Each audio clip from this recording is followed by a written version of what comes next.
What's up, Flipsiders? So, it is Saturday, June something, and I'm just a little out of breath. Decided to go on a run. And then I was thinking, I haven't shot a vlog in like a week, and last time I shot a vlog, I said I would shoot a vlog the next day. So I'm shooting a vlog, and I want to talk about this dream I had last night, which was just super weird.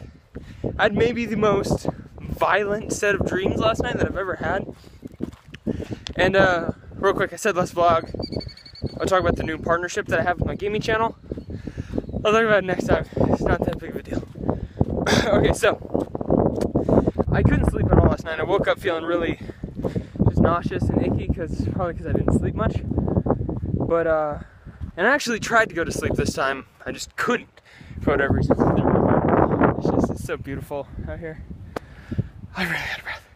Okay, so it's hot. It's like 93 degrees out here right now, and I'm sweating and gross. So anyway, and it's kind of windy.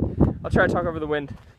We'll see how it goes. Anyway, first dream I had to do with Beetlejuice, and Beetlejuice being real. So at one point, I was with someone, I don't remember who it was, and we were all supposed to be like getting into a van together, like the back of a van. It sounds sketchy, I know. Don't know what I was thinking. But then the last guy who was supposed to get in the van yells Beetlejuice 3 times and shuts the door. And I know this technically, I don't think the way that you summon Beetlejuice, I think is how you get rid of him or something. But anyway, Beetlejuice shows up and he just brutally murders my friend I was in the car with. And like tosses him out of the car. He's not totally dead yet, he's still alive. And like some zombie things come out of nowhere and just start eating my friend alive. And I'm forced to watch it the whole time. Like my friend get brutally eaten to death. It was extremely graphic. And just horribly, he was like vomiting on himself, and then the zombies were like eating the vomit. And they'd ripped a hole in his stomach and they were like reaching in and pulling arteries out and eating them, like making this guy who was dying watch himself get eaten to death. It was super, super weird, bizarre, and disgusting. But then I had another dream where there was this girl, and this girl in the dream was kind of a floozy, a little bit. So, but I was like madly in love with this girl, right? So, it was weird. There was this whole like confrontation where her dad, I guess, made me and like a couple of the other guys that she was like leading on sit down and work it out. And like, he was forcing his daughter to like make a choice right there. And I'm like, look, if it's this difficult to make a choice, I don't want to be part of it, even though I'm like madly in love with this girl. I'm not interested in being part of a debate team to fight for her love. If she doesn't want me back, then I'll leave. So there's this whole thing, and just drug on for way too long in my dream. And then she ends up leaving with one of these other guys. And I ask her, you know, I tell her one more thing before she leaves, and it looks like it makes her like think for a little bit, but then she goes off to be by herself with her sister-in-law at a like Japanese temple in the mountains. Anyway, so leaves all the rest of us back at like their vacation home or whatever we were at. It was like this huge beach house. And for whatever reason, I'm like, I'm gonna go talk to her one more time. So I take 2 chicken legs, like drumsticks, and I put them out to my side with the drumstick part, with the hefty part facing down, and I push the top of it, and it works like a jetpack. And like, I start getting thrusters from these 2 chicken drumsticks I'm holding out to my side. And so I fly up the mountains to this palace that they were staying at. And I go in, and something was going down. Like something, there was a bunch of really angry looking bald men there, and I'm like, something bad is happening here. So I kind of duck behind a counter to kind of get an idea of what's going on.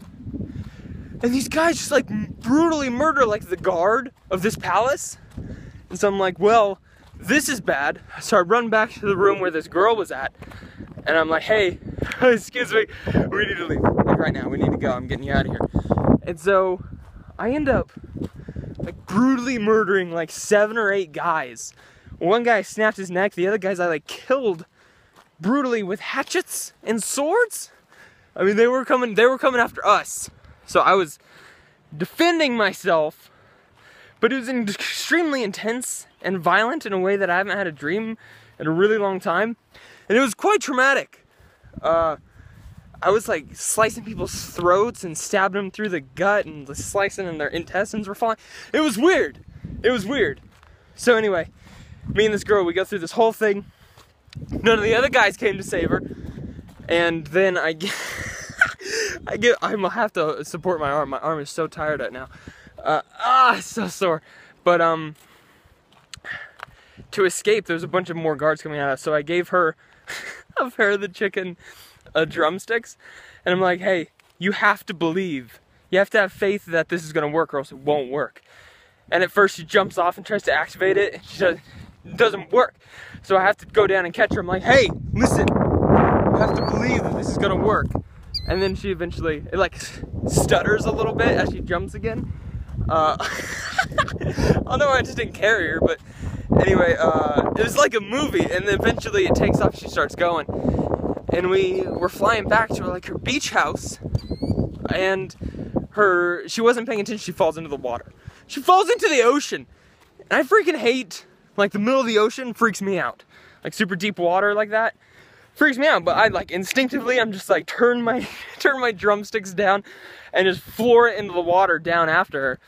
And I grab her, and then we come back and she's like, oh no, my necklace. And so I dive down even further, and I see a shark, and it was terrifying because earlier in the dream I saw a shark murder someone. But I grabbed the necklace and I'm able to make it back. I take her back to her beach house. We get all the way back. After this whole traumatic event, saved her life. She holds up a hand, she's like, oh, thanks friend. And she gives me a high five and walks away. What? After all of that, still a thanks friend? This is supposed to be my dream. I like took off using chicken legs. I was flying all over the place using a freaking chicken leg. And I get a high five at the end of this? And a rejection still? Even in my dreams, man. Even in my dreams. Friend zoned in my dreams. If I ever rescue a girl in real life from kidnappers and certain rape and death, if I get a high five, I don't want anything more. I just want her eternal love and affection. That's it. That's all I'm asking for. I don't think it's too much. I'm tired.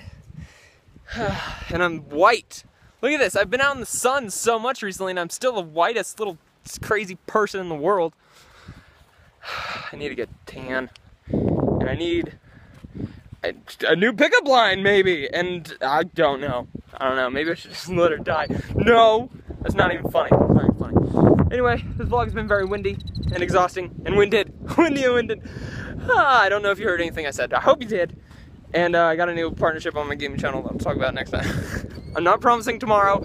Next time, whenever I shoot a vlog again. Things are about to get really busy for me though. Again, more busy. Wonderful. Thanks for watching. I love you guys. I hope you had a wonderful, wonderful day. Write any disappointing dreams you had in the comments. I'd love to share your disappointment. It'd make me very happy. Anyway, I've been standing here for 10 minutes. I think there's a long enough break. I should probably get back to it. Thanks for watching. I love you. And I'll see you on the flip side.